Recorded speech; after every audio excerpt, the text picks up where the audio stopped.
Salut à tous les gars, aujourd'hui nouvelle vidéo, on parle du projet secret PSG MMA. Donc on va parler de ce projet qui arrive, qu'est-ce que c'est quoi la line-up des combattants, les potentiels coachs, en quoi consiste le projet, quels sont les avantages, les inconvénients, est-ce que ça va se faire, est-ce que ça va pas se faire, quand ça va se faire, etc.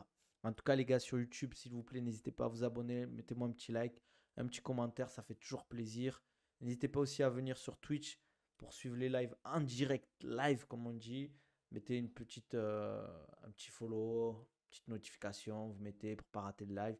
Et pour ceux qui sont sur Twitch, les gars, petit subprime, hein, c'est gratuit si vous avez Amazon Prime. Allez, c'est parti. Si le projet se fait, tous les clubs vont faire fight, non. Déjà, il faut qu'il se fasse. Moi, des infos que j'ai pour le PSG MMA, c'est que normalement, ça devrait se faire déjà au Venom Training Camp. Ça vient bien évidemment, les fonds viennent du Qatar. Donc, ils ont énormément de fonds. Le projet, en fait, c'est de créer une super team de combattants MMA, de les payer, de leur donner un salaire tous les mois. Donc, ça, c'est un avantage de fou. Donc, pour attirer des combattants, ça, tu leur donnes, je sais pas, 3, 4, 5, 6, 7 000 euros, voire plus par mois. Parce que ne vous inquiétez pas, les gars, le Qatar, ils en ont de l'argent à dépenser. Rappelez-vous, c'est du soft power. Le Qatar investit en France, investit dans des trucs qui mettent en lumière le Qatar. Donc, c'est pas de l'argent perdu, entre guillemets. Donc, c'est ça, entre guillemets, le projet. C'est créer une line-up de superstars, des athlètes très très bons, et les faire rayonner dans le monde du MMA.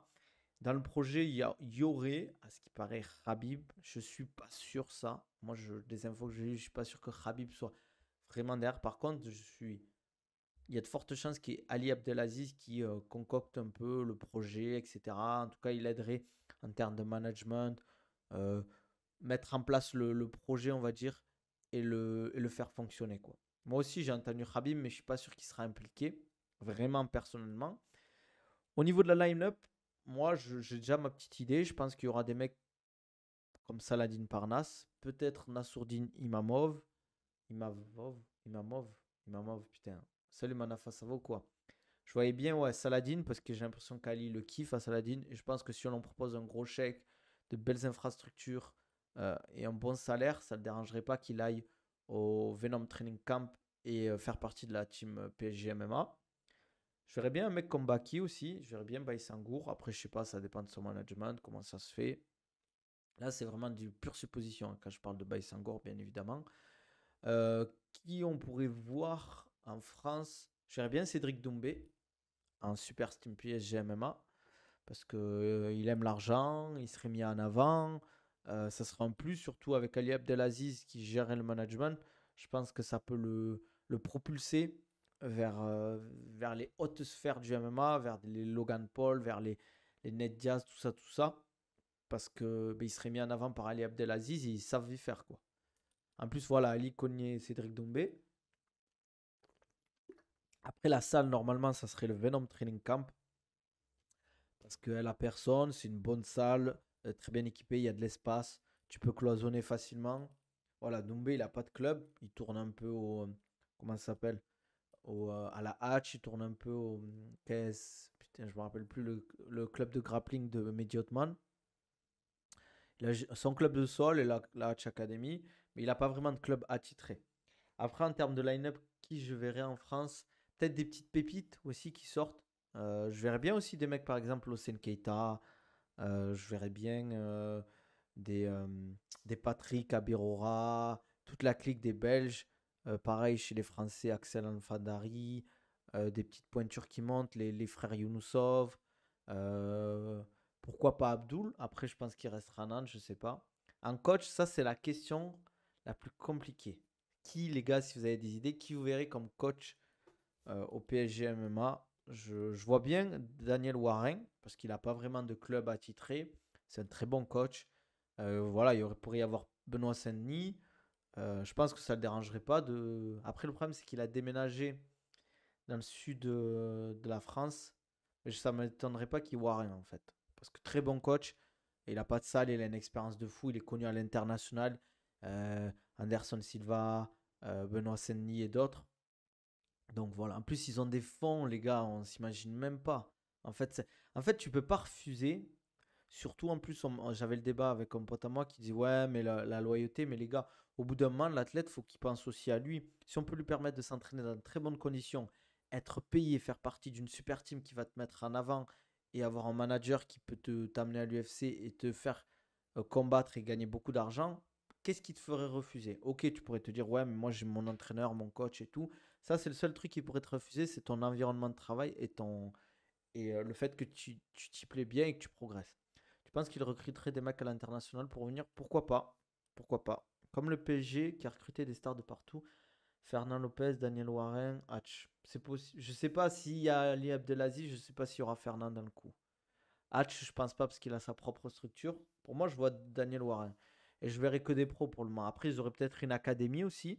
Je vois bien le délire académie avec des top amateurs qui montent et tout, comme des Axel Alfandari, des mecs comme ça. Je verrais bien aussi Johnny Frachet. Après, il est à l'US Metro Bizo, donc je sais pas comment ça se passe avec lui. S'il connaît beaucoup de fighters brésiliens, des mecs à la Black House. Ouais, ouais. Après, je sais pas ce que ça donne maintenant cette salle. L'important, c'est l'avenir du combattant. Lopez avec Ali, jamais de la vie. Ouais, ils sont trop en bif, impossible. Même pour beaucoup d'argent, je pense que ça se ferait pas. Mais je verrais bien Daniel Warren en coach. Après, il faudrait bien évidemment des coachs de sol, des coachs de lutte. Il y a, comment il s'appelle? Maxime, je crois. Ou pourquoi pas Nicolas Haute aussi. Nicolas Haute, ça pourrait le faire. Après, je pense que il faut toujours. Ce qui est bien, enfin, l'avantage de Daniel Warren, c'est qu'il a travaillé avec des athlètes internationaux. Non. Nicolas Haute, je ne sais pas, mais je verrais bien aussi Nicolas Haute parce que très compétent, une bonne expérience. Il a la double casquette, voire triple casquette, préparateur physique, nutritionniste et entraîneur. Et il entraîne déjà des mecs comme la Sourdine. Euh, je vois bien pour moi, c'est les deux mecs que je verrais, soit Nicolas Haute, soit Daniel Warren, soit les deux. Ça pourrait se faire. Après, un line-up comme combattant, à part Nassour, Saladin, peut-être Baïsangour, Abdul, peut-être, Cédric Doumbé, ouais, c'est vrai, Cédric Doumbé. Après, en français, peut-être Benoît Saint-Denis, il y a Daniel Warren. Après, il pourrait y avoir qui? Il pourrait y avoir qui? En France, les frères Younoussov. Euh, Après, la Team Boxing Squad, je vois pas trop parce il restera à Nice, je pense. Jordan et Baki. Je sais pas si Jordan il a le vent en poupe en ce moment. C'est ça le problématique. Il faudrait peut-être des mecs du Factory, je sais pas, ou des mecs d'autres clubs qui tournent un peu. Mais c'est vrai qu'à part l'US Metro Bizo, MMA Factory, Hatch Academy, il y a quoi comme gros club actuellement en France? Je parle à Paris, Nganou, Gain. Non, je pense que Cyril Gain, il est trop avec le MMA Factory et Fernand Lopez, je pense qu'il s'entend bien avec eux et ça. Trabelsi, Slim Trabelsi, il s'entraîne toujours en France, Slim. Ngannou, ouais, je pense qu'Ngannou, il est bien à Las Vegas avec sa team, hein. Il est très bon entraîneur, il a une très bonne salle. Et c'est vrai qu'il pourrait y avoir des athlètes internationaux. Je sais pas qui. Les US, ouais, après il pourrait retourner en France parce que les US, c'est cher, hein. Puis combat au Bellator, je sais pas s'il y a une grosse. Il gagne beaucoup d'argent là-bas, quoi. Je sais pas ce que vous en pensez, quoi, vous. Mais je sais pas. Je sais pas, j'aimerais bien en fait le projet, moi, de ce qu'on m'a dit, des retours que j'ai par rapport au PSG MMA, c'est que ça peut se faire à tout moment. À tout moment, ils peuvent ouvrir les vannes et le projet peut se lancer. Ils vont facilement en fait prendre contact avec des athlètes et ça peut se faire très rapidement. Surtout en fait quand tu as l'argent, tout est plus facile. Et comme je l'ai dit, l'argent vient du Qatar. Le Qatar, ils ont beaucoup d'argent, beaucoup de disponibilité. Ils ont déjà le PSG classique. Ils sont en place. Ils ont déjà investi, je crois, dans l'e-sport. Je sais pas si la team e-sport fait partie du projet du Qatar, mais je crois. En plus, j'ai l'impression que maintenant qu'ils ont eu la Coupe du Monde, ben, ils veulent s'ouvrir sur d'autres trucs. Donc le MMA, c'est un peu le truc qui est en vogue. Peut-être il y a Khabib derrière, je suis pas sûr pour Khabib. S'il y a Khabib, peut-être Ousmane. Après Ousmane, il est en fin de carrière. Je le vois pas aller déménager à Paris pour vivre à Paris. Je sais pas, je pense qu'il est bien. Il est vers Miami, je crois. Il vit en Floride. La vie en Floride, c'est pas la vie parisienne, quoi. Mais il pourrait y avoir des mecs comme des mecs qui vivent en Angleterre, en Allemagne, en Espagne. Pourquoi pas Ilia Topuria? Pourquoi pas? Après, lui, je pense qu'il va rester en Espagne. En tout cas, si Khabib est dans le projet, il va ramener tous ses gars. Non, je pense pas, hein. Je pense pas. Qu'en fait, ils ont l'air d'être bien au Daghestan. Ils ont créé un club de fou. Il y a une grosse simulation et ça marche bien. Est-ce qu'il y aura des boxeurs genre Bakary Samake, une section boxe? Pour le moment, je n'ai pas entendu parler de la section boxe parce que c'est PSG MMA. Et la boxe, c'est un peu. Il y a des combats de fou, on est d'accord. Mais en dehors de ça, imagine un islam tourné avec Parnasse. Ah, ça serait incroyable. Ça serait incroyable. En vrai, s'ils arrivent à ramener des mecs du Daghestan, ça serait ouf, hein. Il a sa salle en Espagne, c'est le patron. Ouais, dans le sud de l'Espagne, je crois. J'ai des mecs de enfin, de mon ancienne salle à Toulouse du TFT qui sont allés. Franchement, c'est top, ça tourne bien. Très bon grappling et tout. Merde, moi, je fais tomber un truc.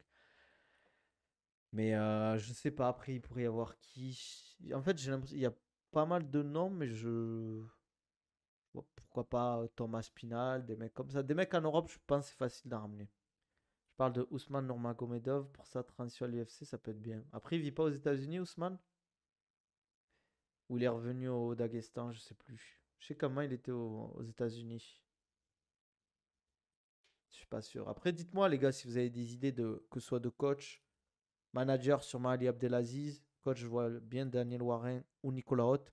N'hésitez pas aussi sur YouTube, les gars, en commentaire à me dire qui vous verrez comme athlète, coach, manager, et même des gens autour, hein, pour la com, tout ça, quoi.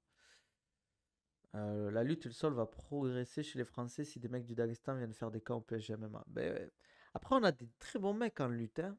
C'est vrai qu'en striking, on est meilleur, mais par exemple, là, actuellement, la préparation que fait Nassourdine, ben, il a ramené Thomas Loubersan, il a ramené Ahmed Salamov. On a des mecs au sol comme Abdul, comme Reda Mektoub. Je sais plus comment on dit, les gars. Mais c'est vrai qu'en lutte, pour le cage control surtout, je trouve, ce qui est important, c'est l'école un peu sambo, judo, lutte qu'ils ont les mecs du Caucase. Ils ont ce truc en plus. Pour toi, c'est quoi qui bloque le projet? Chris Avocat. Ouais, c'est vrai que j'avais oublié. Merci Mran pour le follow. Ça fait grave plaisir. N'hésitez pas les gars à follow la chaîne, ça fait toujours plaisir. Qu'est-ce que je voulais dire? Qu'est-ce qui bloquerait le projet? Je sais pas, peut-être le timing. Peut-être qu'ils attendent certains trucs. Peut-être au Qatar, ils attendent d'ouvrir les vannes. Au bout d'un moment, ils vont dire, bon les gars, ça dit quoi le PSG MMA? On y va quoi. Et d'un coup, ça va se truquer. Salut Imran, ça va ou quoi? Merci pour le follow, hein. Ça fait plaisir. Bienvenue. Bienvenue dans la meute. Moi, j'espère que ça va se faire, les gars. Vous imaginez une super team en France, ça serait un truc de fou. Mais après, il faudrait beaucoup d'athlètes quand même. Parce qu'en fait, si tu crées une team, il faut beaucoup de sparring partners. Il ne faut pas que tu ramènes juste 5-6 gars de catégories différentes. En fait, le problème, c'est ça. C'est ramener les sparring partners. Il te faut 10 bons gars de chaque catégorie, quoi. Il te faut 10 bons gars en 70, 10 bons gars en 77, en 84 et tout. Sinon, au bout d'un moment, ben, les mecs, ils vont se dire, ouais, bon, ok, je suis bien payé, j'ai des bons coachs, mais j'ai qui pour m'entraîner, quoi. Ou ils vont créer une super team. Il y a certaines personnes qui feront partie du PSG MMA, mais ils laisseront s'entraîner les autres. Et ils diront, ok, ben, tu veux progresser, fais tes preuves et tu feras partie du projet. Pour le moment, tu es dans l'académie, tu n'es pas payé, on t'aide pour le management, mais c'est tout. Peut-être je verrai des trucs comme ça, quoi. Et ça a attiré du monde. T'imagines, tu représentes le Paris Saint-Germain pour le MMA, tu as peut-être un ensemble stylé, ils vont faire des collabs avec Venom, des collabs avec des grosses marques, des trucs de fou, tu seras mis trop bien, quoi. Faudrait une trentaine de mecs. T'es quelle catégorie? Ah ouais, Imran, il veut se taper avec moi, je crois. Moi, là, je fais 81 kilos, mais je suis plus en 66, moi. Ouais, il faudrait des bons combattants. C'est vrai qu'une trentaine, c'est un bon roster, je trouve. Mais le problème, c'est par exemple, si tu veux des poids lourds, ah, il te faut des poids lourds, quoi. Tu peux pas tourner avec des 84 quand t'es un poids lourd, pour moi. Académie, ça peut être bien pour les amateurs ou début pro, par exemple. Des mecs qui viennent d'arriver en pro, comme Axel Alfandari fait son premier combat pro, ou des Steven, le belge, là, ou Mosvar. Ça peut être bien, quoi. Le frérot marocain. Académie, ok. Ouais. Après, je sais pas, on verra bien si ça se fait. Mais je pense que ça va se faire plus vite qu'on le pense. Je pense que du jour au lendemain, on va avoir une info, on va avoir un truc qui va être créé. Je pense qu'ils veulent faire une annonce de fou. Mais par contre, avant, ils vont bien évidemment recruter les gens, quoi. Ils vont recruter les gens. On en entendra peut-être parler avant que l'annonce se fasse, quoi. Après, on verra. Je pense que ça va vite arriver, quoi. On verra, on verra. Je sais pas comment ça va se faire. Après, Dombé, je le vois mal se mélanger avec tous les fighters français. Il les a trop terminés. C'est vrai. C'est vrai, je vois pas Doumbé avec Nassourdine ou Baïsangour, ça serait peut-être compliqué, quoi. Mais bon, les gars, l'argent, tu peux toujours trouver des terrains d'entente. Je suis sûr. Après, peut-être Nassourdine, ça serait compliqué. Parce que c'est vrai que c'est allé loin quand même, comme je disais, au niveau des vidéos hier, tout, c'est un peu chaud. Je pense que c'est des trucs qui se font pas, quoi. Après, il y a beaucoup de conflits d'intérêts entre les teams en France. C'est vrai aussi. En fait, il y a beaucoup de jalousie. Ça veut pas trop tourner ensemble. Ça se cache quand ça tourne ensemble. Des trucs comme ça, quoi. Donc, je sais pas, à voir. À voir, à voir. J'aimerais bien, en tout cas, que ça se fasse rapidement, moi. Parce que là, en fait, le MMA français, là, on pourrait avoir potentiellement, si Benoît Saint-Denis, là, par exemple, il combat en mars ou avril, il tape peut-être en top 5. S'il gagne, il pourrait potentiellement avoir un title shot. Je ne suis pas sûr qu'il aura pour l'UFC Paris. Mais on pourrait avoir Cyril Gann pour un combat pour l'UFC Paris. S'il gagne son prochain combat, potentiellement, pas une ceinture parce qu'il y aura John Jones Stipe. On aurait Manon Fiorot pour une ceinture. On pourrait avoir peut-être Benoît Saint-Denis pour une ceinture. Après les JO, non. C'est possible, mais ça fait loin quand même après les JO. Pour moi, Nassour a pris la meilleure décision de partir du MMA Factory et du Management Factory. On verra bien son prochain combat, mais je pense que ça faisait un moment quand même, je crois qu'il voulait partir. Ça faisait un moment. Il y a eu quelques histoires, je crois. Je ne vais pas rentrer dans les détails, mais il y a eu quelques histoires. Donc, si ça mieux comme ça, tant mieux. Septembre 2024, c'est possible. Nassour avec Nicolas Haute et Thomas Loubersan, il me semble. Ouais. Nicolas Haute, Thomas Loubersan, Maxime, le coach de lutte, Ahmed Salamov et d'autres gars aussi qui préparent le combat contre Dolidze. Loubersan, super coach. Ouais. Ouais, ouais, très bon en grappling, il est bon. Il sait ce qu'il fait, il a de l'expérience, il a de la bouteille. Après, c'est toujours pareil. C'est bien d'avoir des coachs, mais il faut qu'ils puissent transférer avec le MMA. Après, je dis pas qu'il sait pas le faire, mais j'ai pas vu ça, j'ai pas vu comment il travaille, je sais pas s'il a eu beaucoup de résultats là-dessus, quoi, en fait. Donc voilà, voilà, voilà. Bon, je pense qu'on va s'arrêter là, les gars. Une petite vidéo tranquille. Vous avez vu aussi, vous faites Ibra TV, les gars? On peut en parler rapidement, hein. Qui a perdu au niveau de son œil, là, je sais pas si vous avez suivi son histoire. Je sais pas s'il en a parlé. Attendez, je vais voir s'il a mis une vidéo. Je vais regarder s'il a mis un truc. Je Attendez, j'ai une vidéo. On va la regarder ensemble, les gars, si vous êtes chaud. Attendez 2 secondes. Je vous mets ça de suite, les gars. Je vous change juste la. Pour ceux qui sont pas au courant, il a perdu, je crois, la vue d'un œil.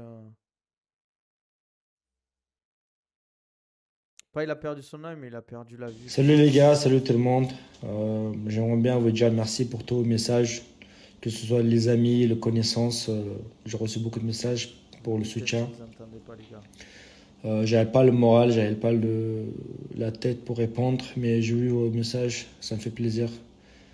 C'est la vie, ça arrive, c'est des choses qui arrivent, donc on doit l'accepter. Voilà, il y a des choses pires que ça qui arrivent à des gens. Euh, Même si l'œil, voilà, c'est quelque chose de très important pour percevoir la vie. Donc, mais bon, c'est pas grave. J'ai un autre œil, même si celui-là, il n'est pas très fonctionnel. Je vais pas voir comme avant. Je vais voir un petit peu, mais ce sera pas comme avant. Donc voilà, tout ça pour dire merci. C'est des choses qui arrivent. On va, on va surmonter ça. C'est rien. C'est rien. Salut les gars, C'est rien, salut tout le monde. t'inquiète, les gars. Putain, il faut que je revoie ma fenêtre de React, les gars. Normalement, il doit y avoir ma cam. C'est une dinguerie avant même. Ah, ben je pense que ça y est, hein. Sa carrière, elle est finie, les gars. Je pense que son combat à l'Hexagone et contre Greg MMA, c'est fini, fini, fini, quoi. Et comme quoi, c'est pour ça que je dis que c'est pas un jeu, le MMA, et qu'il faut faire attention. C'est pas anodin, faut faire attention. En plus, c'est l'œil gauche. Alors, je sais pas si c'était son œil directeur ou son œil. Je me rappelle plus comment on dit.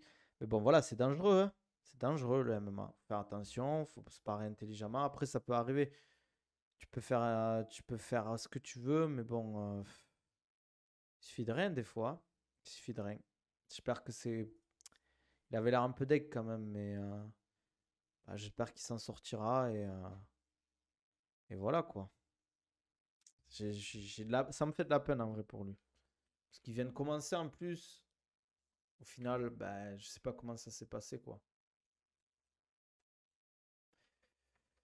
Donc voilà. Bon, je pense qu'on va se laisser là, les gars. Un doigt dans l'œil, je pense. Je sais pas, il a expliqué ou pas? Un sport dangereux, les gens oublient. Ouais, ouais, c'est un sport très dangereux, hein. En plus là, tu peux rien y faire. Il s'est fait opérer et tout.